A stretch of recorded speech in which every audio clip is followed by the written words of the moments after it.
Hi dears, അസ്സലാമു അലൈക്കും. Welcome back to my channel. അപ്പം ഞാൻ ഇന്നൊരു കുക്കിംഗ് വീഡിയോ ആയിട്ടാണ് വന്നിരിക്കുന്നത്. ഇത് വളരെ പെട്ടെന്ന് തന്നെ തയ്യാറാക്കാവുന്ന ഒരു റെസിപ്പിയാണ്. നമ്മുടെ വീട്ടിലൊക്കെ പെട്ടെന്നൊരു വിരുന്നുകാരൊക്കെ വന്നു കഴിഞ്ഞാൽ ഒരു കറിയൊന്നുമില്ല, നമ്മളിപ്പോൾ ഒരു ചിക്കനൊക്കെ മേടിച്ച് പെട്ടെന്ന് നമ്മൾ കറി വെക്കില്ല. അപ്പോൾ അതിൻ്റെ കൂടെ സൈഡ് ഡിഷായിട്ട് കൊടുക്കാൻ പറ്റിയൊരു കറിയാണ് കേട്ടോ, പരിപ്പ് കറിയാണ് കേട്ടോ. അപ്പോൾ ഇതിനെന്താ ഇത്ര പ്രത്യേകത എന്ന് വെച്ചാൽ നമ്മൾ തുവരപ്പരിപ്പ് കൊണ്ടാണ് ഇത് പരിപ്പ് കറി വെക്കുന്നത്. അതിനായിട്ട് നമ്മൾ 1/2 കപ്പ് അളവിലുള്ള സാമ്പാർ പരിപ്പെടുത്ത് കുക്കറിനകത്ത് നല്ല കഴുകി വൃത്തിയാക്കി ഇടണേ. എന്നിട്ട് അതിനകത്തോട്ട് 3 അല്ലി വെളുത്തുള്ളി, മൂന്നെണ്ണം മതി കേട്ടോ, ഒരു 4 ചെറിയ ഉള്ളി, പിന്നെ ഒരു പച്ചമുളക്, കുറച്ച് മഞ്ഞൾപ്പൊടിയും, പിന്നെ ആവശ്യത്തിനുള്ള വെള്ളവും ഒഴിച്ചിട്ട്, ഒത്തിരി വെള്ളം ഒഴിക്കേണ്ടത് നമുക്കറിയാമല്ലോ, പരിപ്പ് ഒരു ഗ്ലാസ് വെള്ളം ഒഴിച്ചിട്ട് നമ്മൾ കുറച്ച് വെളിച്ചെണ്ണയും കൂടെ ഒഴിച്ചു കൊടുക്കണം, എന്നാലും ഇത് തൂവി പോവാതിരിക്കത്തുള്ളൂ കേട്ടോ. എന്നിട്ട് ഇത് 2 വിസിലടിക്കുമ്പോഴത്തേന് എടുത്ത് മാറ്റി വെക്കണേ. അങ്ങനെ നമ്മൾ വിസിലെല്ലാം പോയി കഴിയുമ്പോൾ കുക്കർ തുറന്ന് നോക്കുമ്പോൾ ഈ ഒരു പരുവത്തിൽ കിട്ടും. അപ്പോൾ നമ്മൾ 2 വിസിലടിച്ചുകൊണ്ടാണ് ഇതിങ്ങനെ വെന്ത് പോയത് കേട്ടോ. അപ്പോൾ അത് നല്ലതാണ്, നമുക്ക് അരച്ചെടുക്കേണ്ട ആവശ്യമില്ല കേട്ടോ.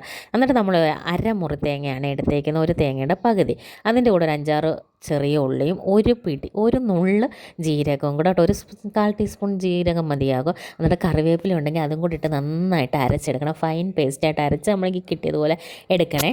എന്നിട്ട് നമ്മളൊരു തവി കൊണ്ട് ആദ്യം നമ്മൾ ഈ പരിപ്പാണെങ്കിൽ വെന്തിരിക്കുന്ന പരിപ്പ് ഒന്ന് ജസ്റ്റ് ഒന്ന് ഉടച്ചു കൊടുക്കണം. അപ്പോൾ എല്ലാം കൂടെ ഒന്ന് നമ്മൾ കറക്കുമ്പോഴേ അത് ഉടഞ്ഞ് കിട്ടും കേട്ടോ, നല്ല വെന്തിരിക്കണം. എന്നിട്ട് നമ്മൾ അരച്ച് വെച്ചേക്കുന്ന തേങ്ങയുടെ അരപ്പും കൂടി ഇതിൻ്റെ കൂടെ ഇളക്കി യോജിപ്പിക്കുക, നന്നായിട്ട് ഇളക്കി യോജിപ്പിച്ച് കഴിഞ്ഞിട്ട് നമുക്ക് കറിക്ക് ആവശ്യമായ ചാറിനുള്ള വെള്ളവും കൂടെ കേട്ടോ. നമ്മൾ ഈ തുവരപ്പരിപ്പാണ്ട് പെട്ടെന്ന് നമുക്ക് കുറുകി കിട്ടും, അതുകൊണ്ട് ഇച്ചിരി വെള്ളം കൂടിയാലും കുഴപ്പമില്ല, ഒത്തിരി എന്ന് പറഞ്ഞാൽ ഒരുപാട് വെള്ളം ആക്കരുത്, ഇതിനൊരു പരുവം ഉണ്ടല്ലോ പരിപ്പ് കറിക്ക്. ആ ഒരു പരുവത്തിൽ ഇളക്കി എടുത്തിട്ട് നമ്മൾ പിന്നെ ഗ്യാസ് സ്റ്റവ് ഓൺ ആക്കണേ. എന്നിട്ട് നമ്മൾ ചെറിയ തീയിലിട്ട് ഇത് ചൂടാക്കണം കേട്ടോ. അപ്പം ഈ തേങ്ങയുടെ പച്ചമണം പോകുന്നിടം വരെ ഒന്ന് ചൂടാക്കിയാൽ മതി. നമ്മൾ ഒത്തിരി തീ കൂട്ടി അങ്ങ് ചൂടാക്കിയാൽ ഇത് നമ്മൾ കുമ്പി സ്മെല്ല് വരുമല്ലോ, അങ്ങനെയൊക്കെ നാടൻ ഭാഷയിൽ പറഞ്ഞാൽ അങ്ങനെ വരും, അല്ലെങ്കിൽ പിരിഞ്ഞു പോകും അങ്ങനെയൊക്കെ. അപ്പോൾ ചെറിയ ചൂടിലൊന്ന് ജസ്റ്റ് ചൂടായി വന്നാൽ മതി. നമ്മൾ കൈ വെച്ച് നോക്കുമ്പോൾ ഒരു പുക വരുന്നത് പോലെ തോന്നും, അതുപോലുള്ള പാകത്തിന് ചൂടായാൽ മതി. ഇത് കഴിഞ്ഞിട്ട് നമ്മൾ കടുക് വറക്കണം. അപ്പോൾ നമ്മളൊരു പാൻ ചൂടാക്കി അതിനകത്തോട്ട് വെളിച്ചെണ്ണ ഒഴിക്കണേ.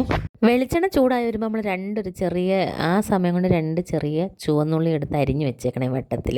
അപ്പോൾ വെളിച്ചെണ്ണ ചൂടായി വന്ന സമയത്ത് നമ്മൾ കടുക് ഇട്ട് നമ്മൾ അരിഞ്ഞ് വെച്ചേക്കുന്ന ചുവന്നുള്ളിയും കൂടി ഇട്ട് നന്നായിട്ട് മൂപ്പിച്ചെടുത്തിട്ട് വറ്റൽ മുളകും കൂടി ഇടണേ. എന്നിട്ട് നല്ല കറിവേപ്പില വേണം കേട്ടോ, കറിവേപ്പിലയും കൂടി ഇടുമ്പോൾ നല്ല മണമാണ് നമ്മുടെ പരിപ്പ് കറിക്ക്.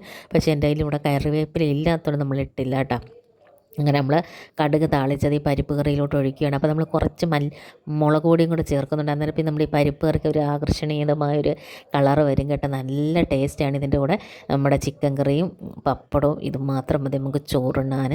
നമ്മൾ ചെറുപയറും കൊണ്ടുണ്ടാക്കുന്ന പരിപ്പിനെക്കാട്ടിലും സ്വാദാണ്. അപ്പോൾ എല്ലാവരും ഇതൊന്ന് ട്രൈ ചെയ്ത് നോക്കണേ, എന്നിട്ട് അഭിപ്രായങ്ങൾ പറയണേ. കൂടെ ചാനലും കൂടെ ഒന്ന് സബ്സ്ക്രൈബ് ചെയ്യണേ.